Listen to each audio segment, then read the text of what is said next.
Hello everyone and welcome back to another video from Gaming Basics. In this video, I'm going to show you how to fix no payment environment on the Mobile Legends game. So let's get started right away. If you're trying to make a purchase on the Mobile Legends game but you get an error telling you that there is no payment environment, then there is an easy way to fix this issue. In order to fix it, you will simply need to add a payment option on Google Play Store. So open up the Google Play Store on your device and tap on your account icon at the top right corner.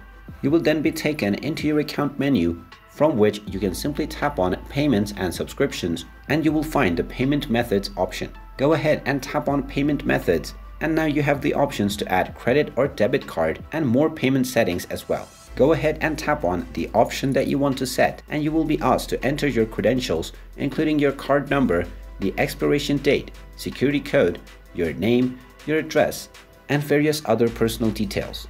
After entering all of your information, you can simply tap on the Save Card button, and once your card has been verified, your payment environment will be set up. And once you have done this, you will be able to make any purchase on the Mobile Legends game using your payment environment on Google Play. And there you have it. That is how easy it is to fix no payment environment on the Mobile Legends game. If you find this video helpful, make sure you hit that like button and subscribe to our channel if you haven't done so already. Also ring that notification bell to never miss another update from us. Thank you for watching, and I will see you again in the next video.